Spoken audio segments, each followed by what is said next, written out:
morning our panel of experts, and that panel is Michael Filios, founder and CEO of IT Ally, Thomas Martin, president of IT Ally, Jane Shea, attorney with Frost Brown Todd, Lacey Rex, client executive with Oswald Companies, and Tim Reddig, president and CEO of InTrust IT.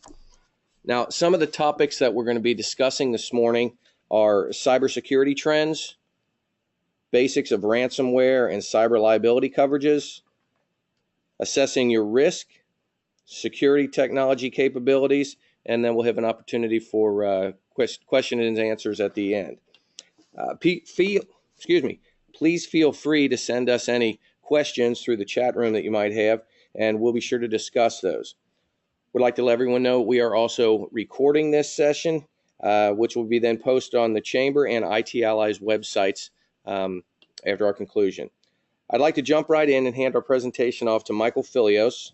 Michael will review with us some of the statistical data highlights and potential risks and dangers all businesses are susceptible to regarding hacks and data breaches. Michael, thanks for being here this morning. Terrific. Thank you, Greg, and good morning, everyone. Before we dive into some of the materials that Greg mentioned, I wanted to share with you some of the key takeaways that we are expecting all of you will get out of today's conversation.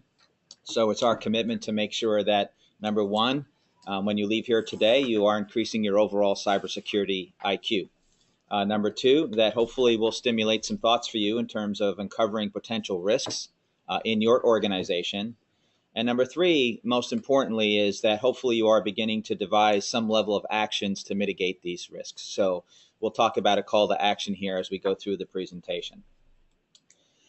So before we talk about the current day risks, I want to bring it back a little bit in time, almost 10 years ago, when I wrote an article on Main Street innovation, and it talked about sort of the importance of small, medium businesses in terms of the contribution they make to the economy. But back then, you may recall, the financial crisis was in full swing.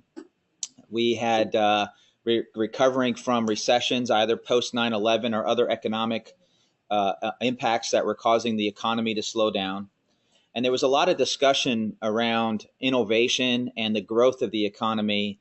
And in doing some of the research, I discovered that how important and essential small, medium businesses are, not only in the United States, but globally, as a continuing driver of GDP, and one that certainly impacts our overall economy. But at the same time, there were many new companies coming on the scene, those of the likes of Amazon and eBay and many others that were using technology to be disruptive in their industries. Cloud technologies were emerging. And essentially, small, medium businesses were looking for ways to take advantage of this technology to further innovate themselves. Well, as we look at this trend and look at it 10 years later, you can see that small, medium businesses, according to research recently done by SMB Group in 2018, they have a top 10 list of trends that they are dealing with that further exploit the use of technology that, as a former CIO, I would see a similar list in the companies that I was leading in terms of how to leverage technology to grow or differentiate or secure our businesses. And we're not going to go through all of these 10 today, but you can see that as technology gets introduced into the small, medium business ecosystem, and we start thinking about things such as the Internet of Things, or looking at the cloud, or looking at machine learning and some of these trends that are mentioned here, digital workspaces and whatnot, technology and therefore cybersecurity protection becomes even more important. Such that on number 9, security moves off the SMB back burner. This is really to speak to the growing importance that SMBs are seeing with respect to cybersecurity as a top priority. And you're going to hear a lot of data and statistics here shortly from myself and the rest of the guest speakers as an attempt to raise the awareness, to make sure that business owners understand the potential risks and implications on their business. But it can also be very overwhelming. There's a lot of information out there that exists. The research would suggest that most small, medium businesses are ill-equipped to deal with this ever-growing change. And certainly there are many point solutions out there that are in the marketplace that don't necessarily provide that holistic approach. Further complicating that is, generally speaking, small, medium businesses don't have IT resources to solve these kinds of things and look to outside parties to help that. And then furthermore, as you all may be aware, a lot of new regulations are coming in on the scene that are causing even more confusion and complexity and sense of urgency for these businesses to think about. So with that as a backdrop, I just want to share with you some of the key cybersecurity megatrends that we're finding in the industry here. And these numbers are very startling. And in fact, for small, medium business, a cybersecurity breach can be fatal. And we certainly want to make sure that business owners today understand that. When you begin to look at just the overall trends, 90% of businesses have experienced an external threat in the past year. That's very significant when you're talking about 30 million small, medium businesses across the United States. In fact, over 50% of IT professionals are considering security to be their number one priority. 73% of organizations have had an internal security incident in 2015. And then 46% of these businesses are believing that the frequency of attacks are increasing. And certainly all my guest speakers would attest to that as well. So the takeaway here, it's just not a matter of if you're going to have a security incident, but when. Now, we also like to look at this from a financial perspective. And again, the numbers here are quite astonishing when you think about the cost of a single incident to a small, medium business on average at just under $90,000. Quite significant for anyone running a small business. In fact, 75% of these data breaches are targeting small and medium-sized business, to the extent that 60% of the small businesses that are affected, unfortunately, are going to be closing their business within 6 months of a breach. So when you think about in totality, that's roughly 500,000 small, medium businesses at large that are shutting down their doors annually because of cybersecurity breaches and attacks. So certainly this has gotten our attention at IT Ally, and as a part of the work that we're doing together with our guest speakers, we are trying to create awareness around this very important topic for all of you. At the same time, though, recognizing that it is a time and a call to action that's necessary to begin to combat this ever-going threat. We really believe that there are multiple approaches. There's no single one item to solve this. You're going to hear about some very interesting ways that companies are addressing this problem. And to simplify it, we're looking at it from a standpoint of 3 dimensions. There are people involved in these businesses, obviously, so it's very important that there is some education and training being done of your employees, as we call it, their first line of defense. Now, this is not the only way that you would attack solving this problem, but you certainly need to make sure that your people are adequately trained on a regular basis, because the adversaries are creating very challenging ways to penetrate your organization. Secondly is around processes and making sure that you've got the appropriate policies, processes, and underlying practices, including items such as cyber liability insurance, to really help you defend against this ever-going threat. And then finally, the third leg of the stool is around technology. And certainly there's a play here for technology to help you understand your vulnerabilities. And we'll talk more about some of those capabilities that are out there for you to begin to make sound decisions around protecting your business and leveraging some of this great technology that exists. So the bottom line here, don't contribute towards being another statistic. Take action now, and we certainly want to help to educate you through that process. So with that, we're going to transition the conversation here and move into one of our guest speakers who is going to talk about ransomware. So I'm going to turn it over to Jane. Good morning. Glad to have the opportunity to share with you some thoughts about this important topic. And I'd like to start with a data breach scenario, just to help us all visualize the implications of the cyber threats.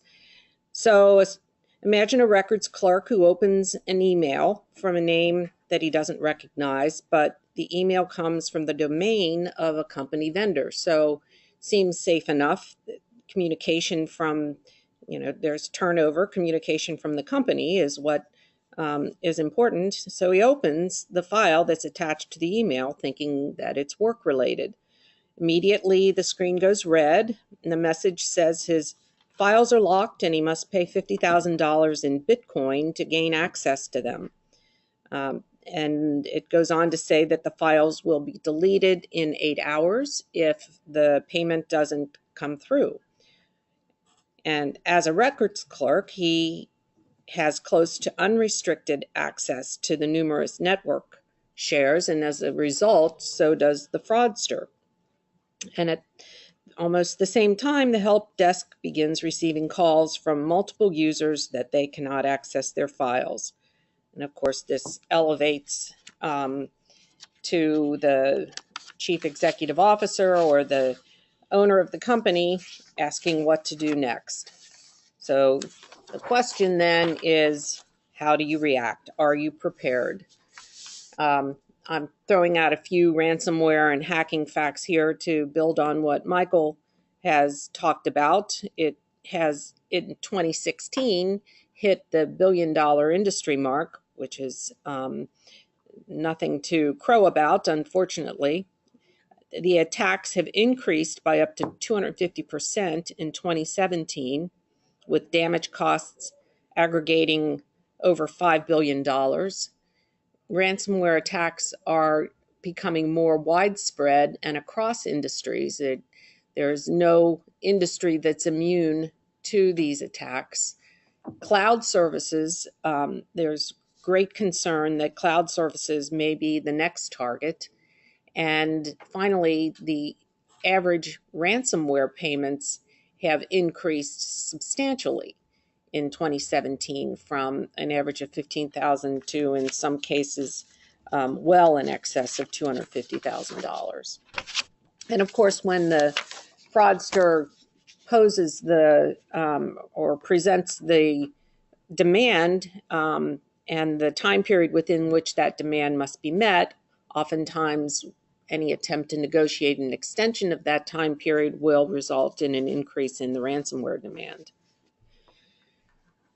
So the ransom attacks are most frequently come in the form of phishing attacks, as in the scenario I presented.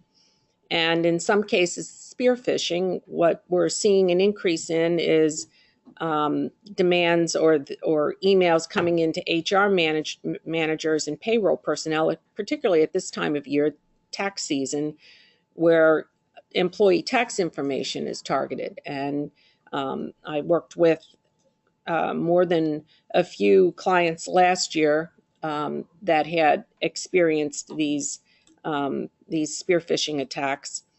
So February and March is prime time for that.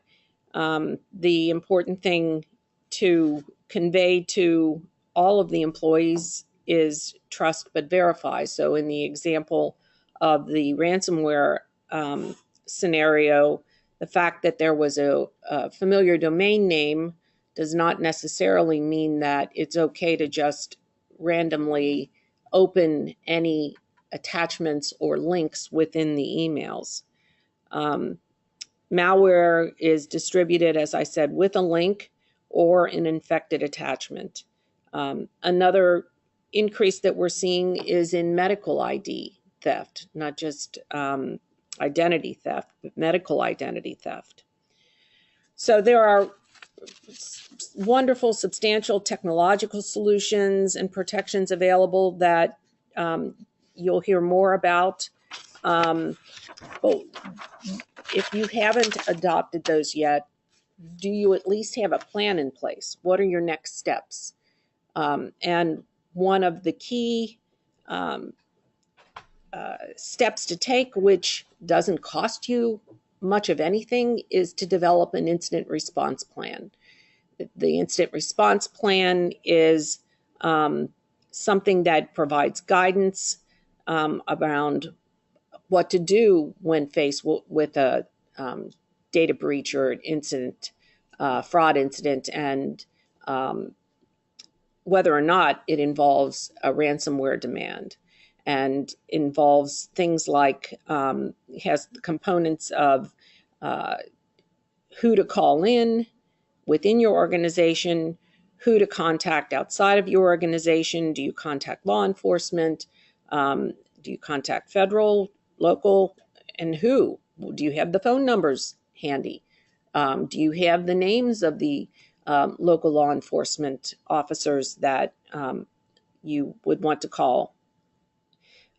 Contacting your insurance provider, very important to do right at the outset. Your insurance provider can provide a lot of guidance around what to do next. They can provide information on forensics consultants to help analyze how the incident occurred and whether what files were affected. Contacting legal counsel is very important, especially if you're going to retain any outside consultants, because it applies the attorney-client privilege to any communications that take place. Doing things like assessing, your plan should address what your backup measures are and how to assess what backup measures to deploy and how long it'll take to restore backup. So looking at whether your backup will permit data synchronization and how quickly it'll take to restore the data from backup. So if it's going to take 2 or 3 days to restore the data from backup, that helps you evaluate whether to pay the ransom or whether you've got enough protection and you can get up and running quickly enough that you can restore your files and ignore the ransomware demand. Your incident response plan should also include desktop exercises so that you've at least gone through the process and analyzed all of the contingencies and questions that come up in addressing a data breach incident in advance, so you're not caught unawares or off guard when, if and when it actually happens. So, as I said, what I have wish to convey is the importance of developing a comprehensive written information security program.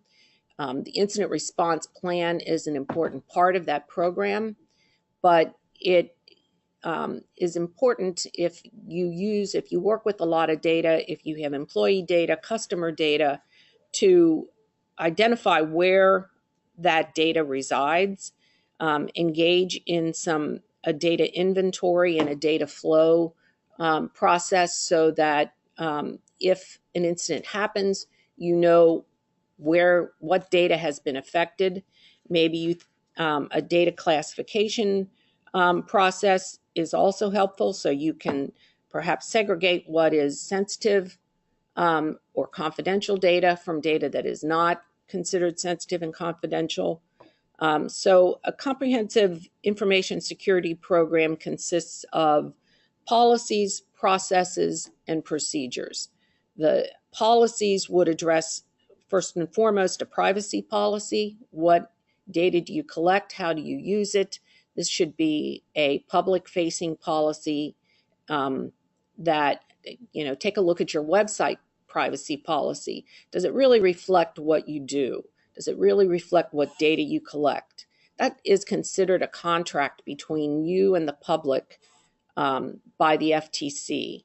And there have been numerous FTC enforcement actions that have fined companies because what their practices were not consistent with what their public-facing website privacy policy said. So analyze your privacy policy, give some thought to it. Is it understandable? Is it correct? Other policies include bring your own device policy, a BYOD policy. Do your employees you have company data on their own devices, and do you have a policy around whether you can access, whether you can implement a kill action in the event of a data breach? All of those things should be addressed in a BYOD policy.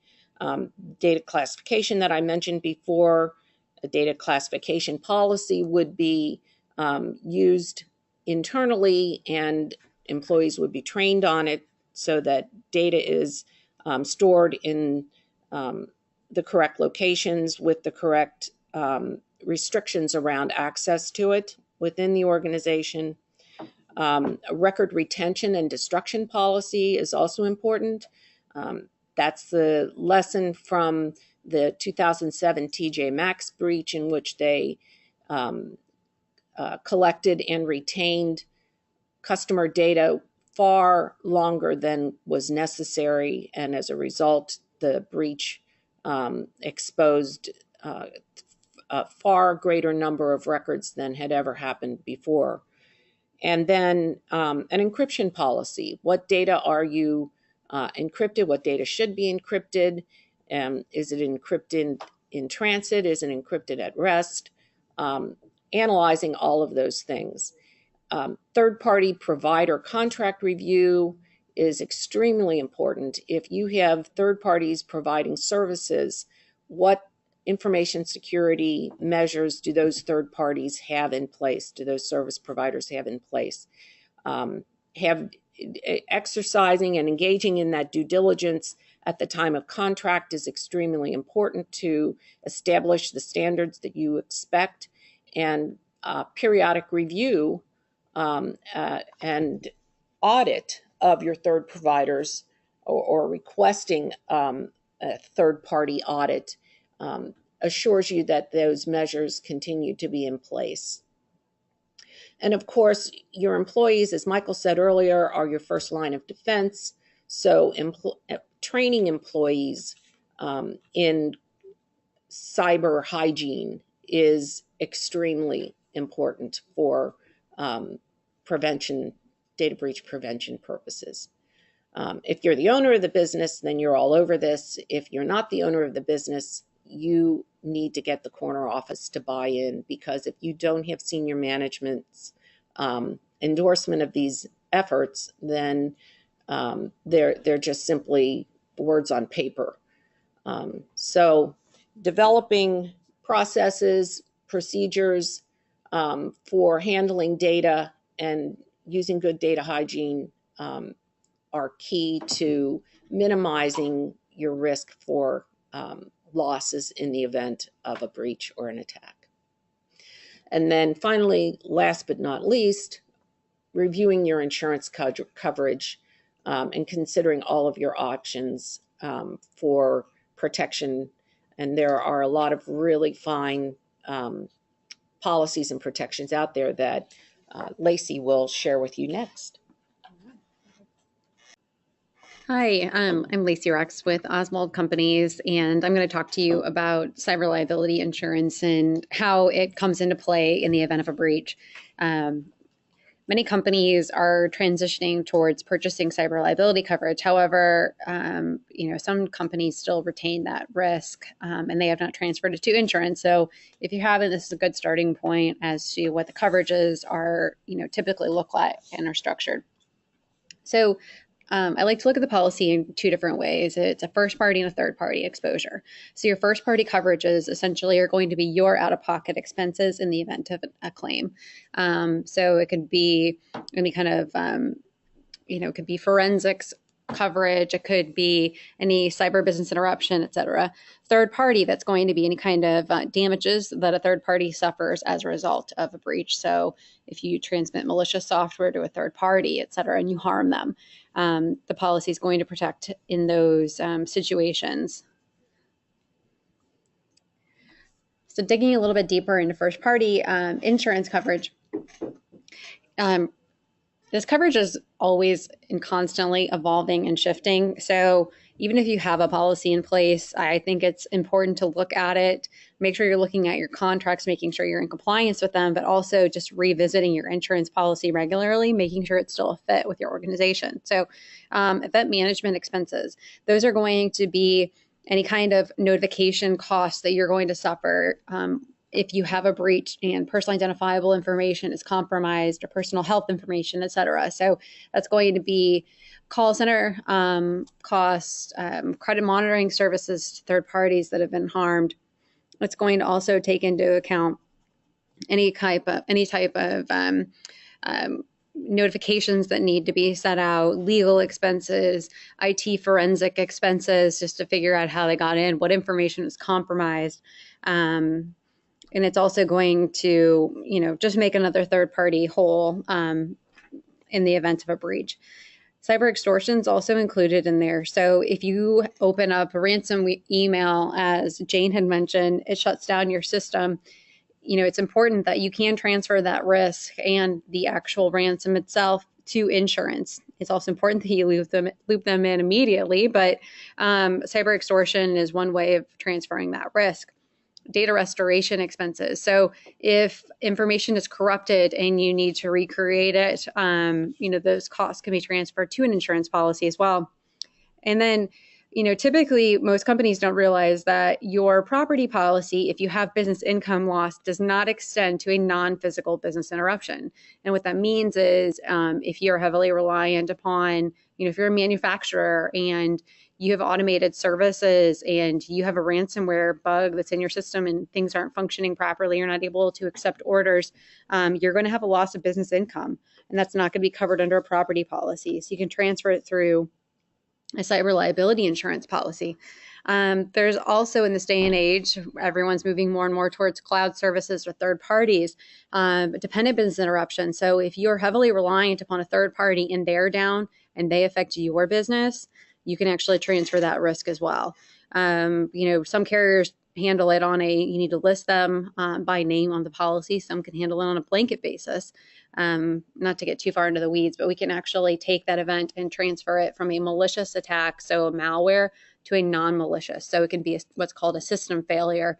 And what that means is you can have an operational or administrative issue that actually your cyber business interruption policy will respond to that too. So there's a couple different ways of transferring that risk.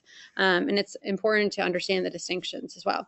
I also want to say, I don't have this in the slides, but cyber is theft of data and a crime policy is theft of money. But there's a big overlap right now between the two, and we're seeing a lot of losses in crime. So, we're telling one of our clients goals, we'll pick up the phone and call before you respond to a bank change request or a new vendor setup, et cetera. And now moving on to third-party privacy insurance. So we've got, these are, essentially three large coverage components. We've got your network security and privacy liability. As I touched upon before, that would be your liability in the event of a breach. It could also be your liability if you have exposed customer data and they bring a lawsuit against your organization. It could be transmitting malicious code to a third party. And it can come from a variety of different places. So it's important to have this coverage on your policy. Privacy regulatory proceeding coverage. In the event that personal health information is compromised, you could be dealing with the Office of Civil Rights. It could be Attorney General, et cetera. So it's important that you have this coverage component, and it actually will respond to not only defense expenses, but also fines and penalties. Electronic media and media liability coverage is also included in the policy, and that's copyright trademark infringement. It could be something on a social media page, something on your website. It could also sometimes extend to actual paper documents as well. And that's something I didn't necessarily mention before, but electronic data is obviously included, but also paper documents. So think of a medical office and you've got a lot of records on hand. If information is compromised or lost or stolen, that's considered a breach. And then moving on to the next one, we've got your post-incident insurance assistance. So the way I like to think about an insurance policy is you need to have all your ducks in a row from, a business process standpoint. Make sure that you understand the legal ramifications, working with a cyber security firm like Frost Brown Todd that has the expertise in it, making sure that your policies and procedures are in line in the event of a breach. And also working with IT partners that understand and get you prepared and cyber fit. But if you have a situation, you want to make sure that you have the cyber liability policy to transfer that risk, if at all possible. It's sort of like a disaster recovery plan is how I like to think about it. You pick up the phone and they help you put all of the players in motion. So it would be legal services. And keep in mind, if you have a preferred law firm, you want to make sure that they're set up as panel, because oftentimes if you have a breach, they have panel vendors. So you're forced to work with them. So legal services are going to be included in your policy. You want to make sure that you understand all the legal ramifications and what your rules and responsibilities are in the event of information being compromised. And also PR firms to help manage your reputation. So you want to make sure that they also understand your cultural DNA, the message that you're disseminating, and the way that you are approaching the situation, just to make sure that you're not getting a lot of bad press out there, because effectively it could affect your contracts and any kind of business income. I touched upon notification and call centers and credit monitoring. Those are things that your cyber liability policy would also provide. Fines and penalties in the event of a regulatory incident, and then computer expert services and data reconstruction. Those are all encompassed in a cyber liability policy, that and much more. They're very nuanced coverages, and it's important to work with someone who really understands and digs into it. So, and I'll just add to the one of the advantages of working with the insurance agent is that they have recommendations for all kinds of third-party services, whether it's the call centers, whether it's a notification fulfillment center, the public relations, and the forensics experts. So these are organizations that they've worked with, that they've been satisfied with, and that they can recommend.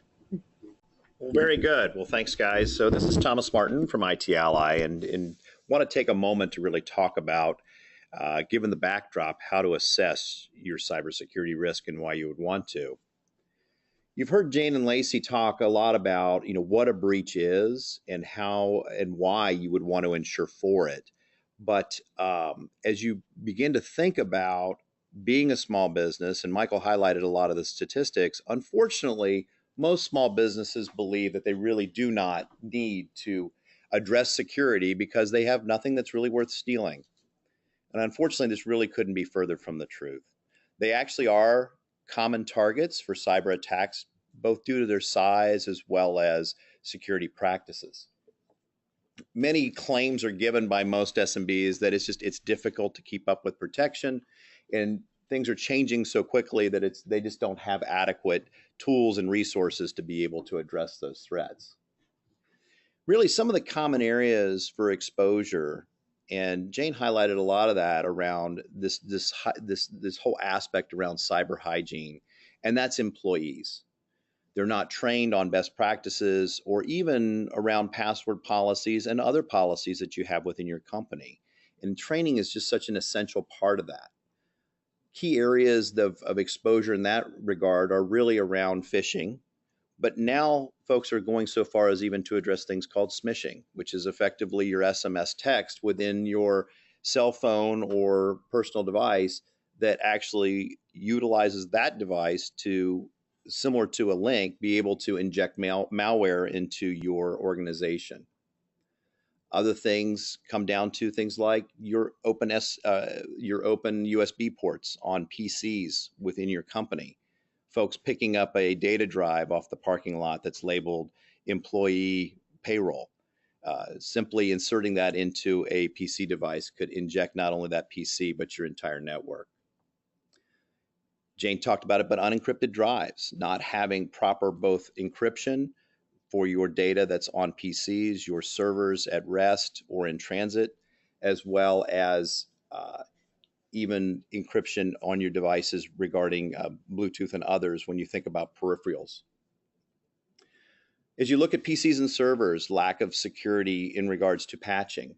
In many cases, especially in the manufacturing space, you may have older PLCs that require old software, that is old antiquated software such as Windows 95. And systems like that just aren't being patched anymore. Those need to be handled separately and addressed and moved off the system so that you're not connecting them to the internet. And a big area that continues to expand are just the expansion of peripherals themselves. So whether it's webcams or security cameras, not having those properly patched from a firmware perspective, especially taking the steps to change default passwords into passwords that are not only changed but maintained and changed on a regular basis is so important, as those become extremely easy access points to inject into your network. And with the whole advent of cloud, more and more organizations, and Michael highlighted the fact that it's becoming a major shift for SMBs to move to cloud. Ensuring that you have those resources secured properly is very important. And this is impacting even the very large organizations. You continue to hear it in the press. The most recent one was just this last week with FedEx, where they had acquired a company that many years before had actually utilized a massive amount of data out into Amazon Web Storage and S3 buckets, which was exposed publicly, which effectively, with integration into FedEx systems, allowed that to actually come back into their own. 90% of all data breaches will impact small businesses. This is something that we have to face into. So gosh, you've heard a ton about why and what. How do you start? Where do you assess? And so ultimately, it really is the starting point to be able to find out where to begin to focus your resources on addressing your needs. And it's establishing the right policies, procedures, training, and safeguards to be able to protect your organization. Sticking your head in the sand is not a solution. And unfortunately, so many organizations, because of some of the complexities and nuances of cybersecurity and the changing nature of it, want to try to say it won't happen to me. So where do you start? The areas to really assess start with policies, procedures, and governance. And Jane highlighted it so well, of just the many areas that you need to think about and establishing those running rules and guide rails for both your organization and your employees. Establishing a security culture, and that really starts at the top. It means measuring and setting the right culture of adherence, as well as an openness to reporting. When you see something, say something. Risk analysis, just understanding where the risks are in the organization, their current status, and creating action items that the organization is focusing on and taking action upon, and pulling in the right resources and partners that you're hearing from to be able to help you through that. Compliance management is really the measurement back to that culture. So how are you doing? You've set the tone, you've set the policies and the guardrails. How's the organization performing to it? Tim's going to talk a lot here next about vulnerability management and what are some of the tools and things that you can put in place to safeguard against that. But having the right tools and policies and coordination to be able to prevent those risks sets you up for success. And then once you have those in place, those tools you still have to audit. You need to understand, are you continuing to patch? Are you continuing to follow your policies, as an example, around password changing? And then the last piece is really event and incident management. Where do you stand? You not only have a policy in place, but to Jane's point, do you know what to do and who to call when an incident occurs?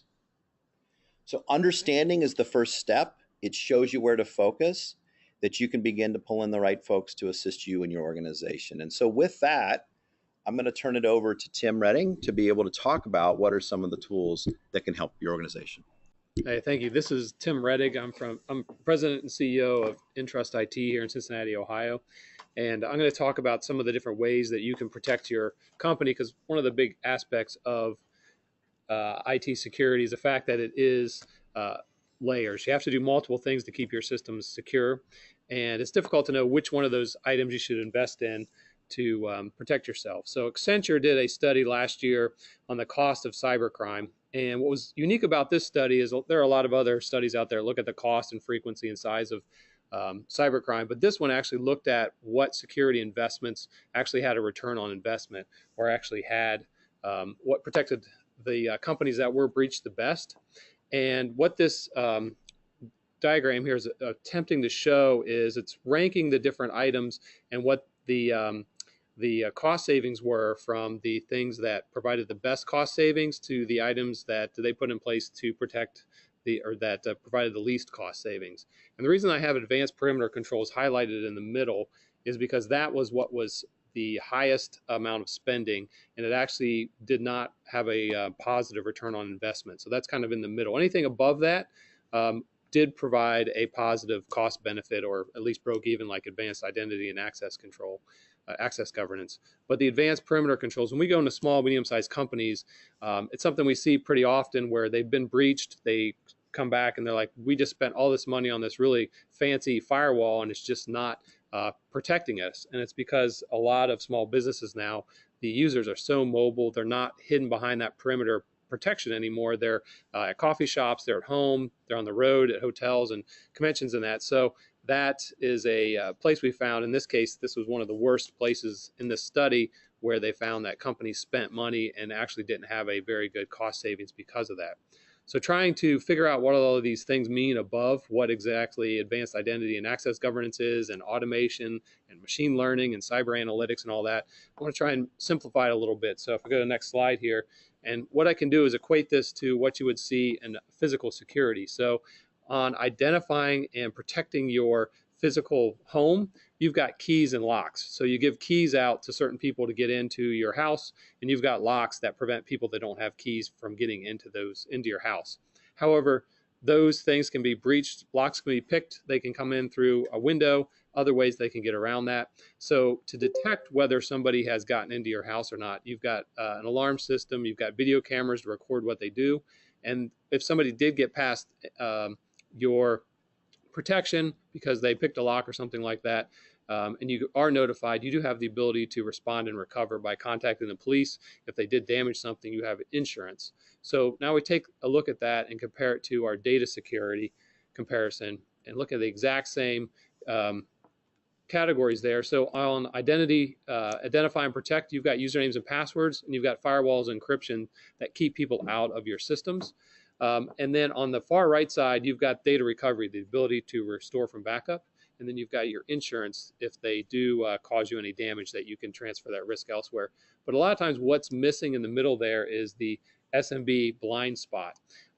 And we go into a lot of organizations that completely don't have any detection of anything, any breaches that occur. And I think there's a study that on average, most data breaches, it takes 200 days for a lot of companies to realize they've been breached. Somebody's been hiding in their network for 200 days. Now that's on the enterprise side that are much larger, like what happened with Sony, where they were in there and they were pulling data out over months of time to get all those movies out and all the emails and everything. But small companies, it's usually days that will transpire where they'll be breached by a criminal during the week, and then they'll wait till the weekend to go in and put all the ransomware in place across all their servers, because it takes some time to do that in some cases. So companies will come in back on Monday and all of a sudden all their systems have been encrypted because somebody was in their network for a week and was able to encrypt everything. So having the that detection capability down to the endpoint. So even if the endpoint is out of the office, and having a way to be notified that there's something suspicious going on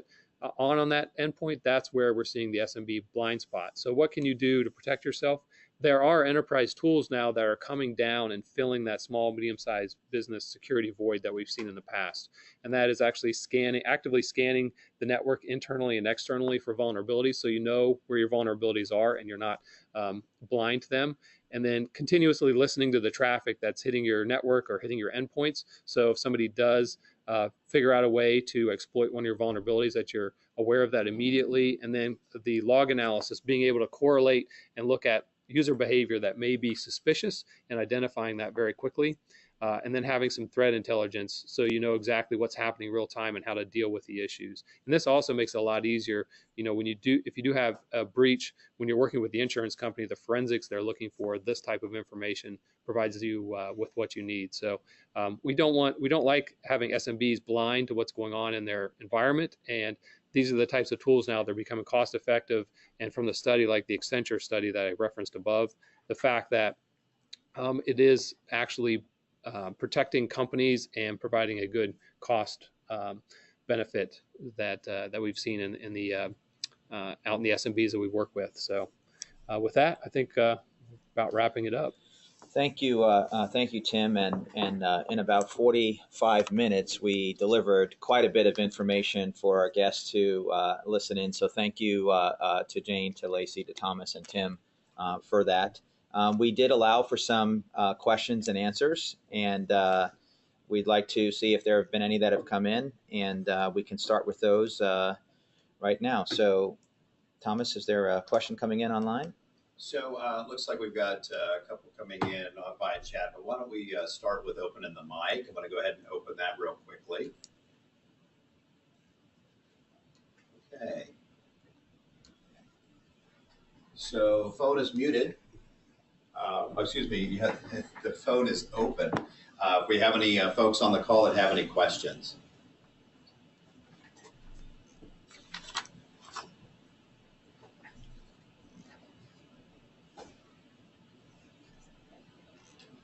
Okay, so with that, we do have one that was typed in. Tim, what are some of the ways that you should think about database encryption? Are there specific tools that you think about today? And is it really that important between encryption or at rest or in transit that you should be thinking about? Where we see the biggest vulnerability is actually at the endpoint where encryption is missing. Because of the fact that most critical databases are in secure data centers, the encryption at the database level or at the server level or hard drive level doesn't gain you all that much security. Where we're seeing the biggest issue is on the endpoints, where people are, because of cloud services where they can sync a lot of very important data down to endpoints and carrying around payroll information, so security number, they don't even know what's on their endpoints a lot of times. But having that encryption at the endpoint level, we're seeing as a much better use of encryption than in the data center and database or server side. There are some compliance requirements out there for certain compliance that it is beneficial to have the server side encryption just to check a box, but in terms of where you actually would have best protection, it's on those endpoints that are the laptops, iPhones, iPads, tablets that are traveling around, where you've got a lot of data. It's an amazing amount of data that's on those devices that is in the wild that needs to be encrypted. Questions? Okay. So we heard a lot about cyber liability insurance, and also talking about the need for documenting your policies. Maybe, Lacey, you can explain sort of what insurance providers are looking at to enforce those policies, and what kind of basic things need to be in place in order for them to gain this kind of insurance. Sure. Some of the biggest rating factors, they're looking, the cyber liability insurance market, unless you're in sort of a higher risk class of business, I would consider that retail, financial institutions, or healthcare. Thank you. Typically the rating isn't really that painful. I think it used to be, 20-minute call with underwriters. Like it was pretty exhausting. Now, it's a pretty streamlined process, honestly. Biggest rating factors are revenue. And then also your basic coverage components. They want to know if you have a firewall. They want to know, are you, what's your patch management policy internally? I know that was touched upon, but just having legacy systems, especially in healthcare, manufacturing, you've got to make sure that you're patching on a regular basis, and just making sure that what you're warranting in your application is actually what your business is doing. Because in the event of a claim, if you are saying that you're managing your, any kind of updates on a quarterly basis, but you do it on a yearly basis, hope that never happens. But, that could potentially negate coverage if you had a claim. So just making sure that whatever if your controls are really bad, make sure they're accurately represented on your application, because you don't want to have any material misrepresentations that could then end up, the carrier could rescind coverage. Terrific. And sort of building on that, there's a lot of information today out that could be very confusing with respect to the responsibility of organizations and what they need to do to report when a breach does occur. So Jane, maybe looking to you on this question around, if you do have a data breach, are companies required to file reports, alert their customers? Is that vary by industry? What's been your experience so far?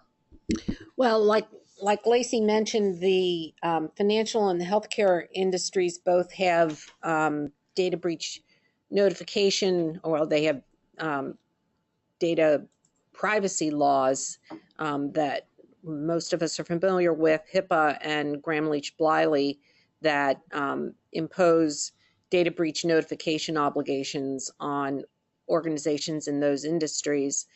And that's at the federal level. And at the state level, there are 48 of the 50 states that have enacted data breach notification laws.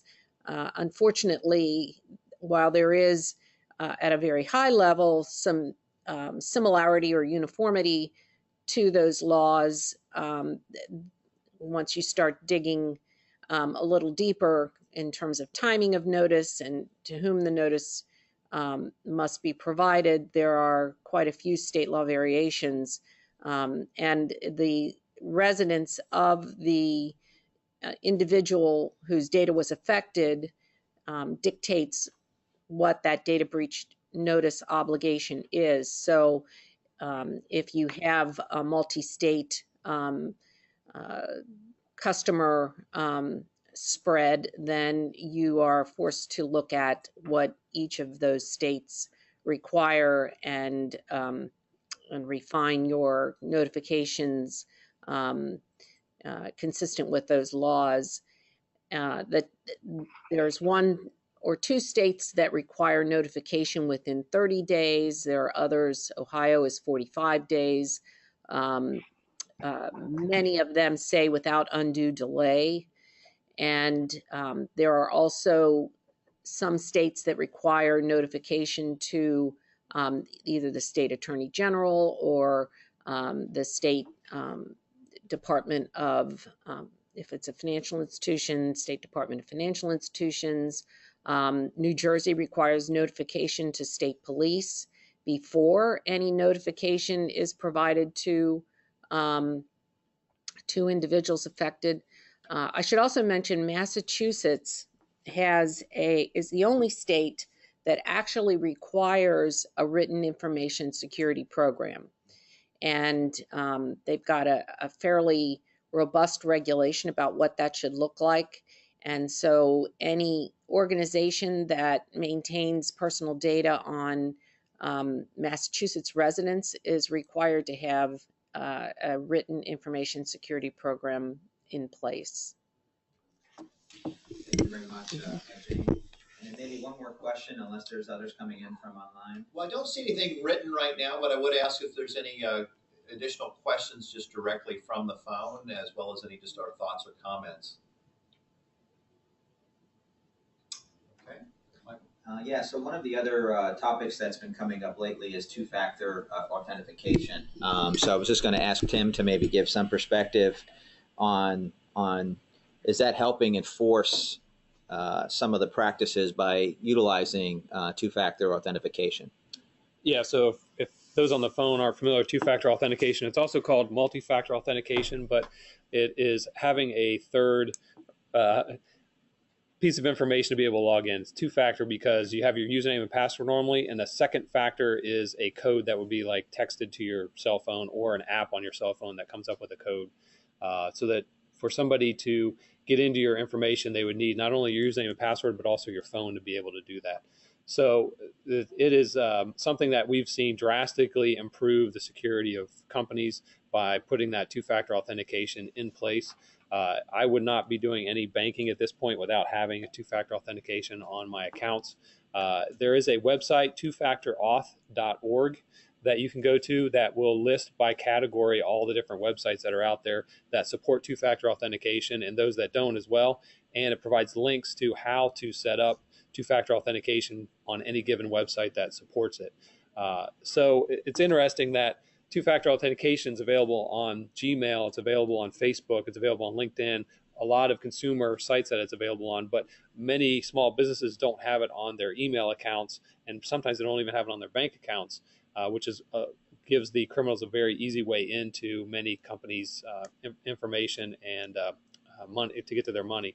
So it is something we have been rolling out to many of our clients and been recommending, and we have had some clients that have been breached specifically because they did not have two-factor authentication that would have protected them, and that's becoming more and more common. So if you're using Office 365, two-factor authentication is available for no additional cost. It just needs to be set up. If you're using Gmail for your or Google Apps for your company, it's also available for free. It just needs to be set up and enabled. So the cost is not that great to do it. There's some administrative overhead and user education, but there's usually no additional cost to configure that and set that up. And if you looked at that report I had earlier, the return on that was positive to be able to turn that on and set that up. I'd just like to add, I work with a lot of financial institutions, and my financial institution clients impose security procedures or offer security procedures to their customers, and dual authentication or two-factor, multi-factor authentication is one of them that they recommend very vigorously.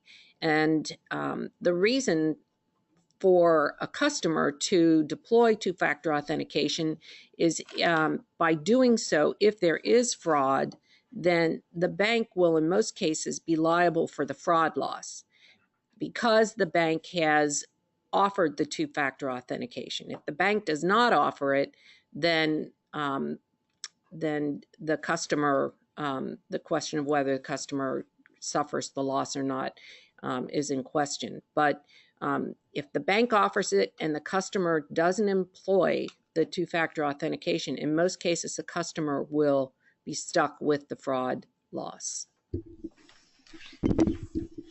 Jane, thank you very much. I'd like to also thank all of our panelists today. If there are other questions that hit you at a later date, please don't hesitate to give the Chamber a call. You can contact me directly. My phone number is 513-686-2959. And again, this is Greg Busher with the Chamber. And I'll be happy to answer any questions or most likely get you to the expert that can help you with your particular situation. Again, thank you to all the panelists. Thank you everyone who has called in, and we hope to be doing more of these webinars in the future. Have a good day.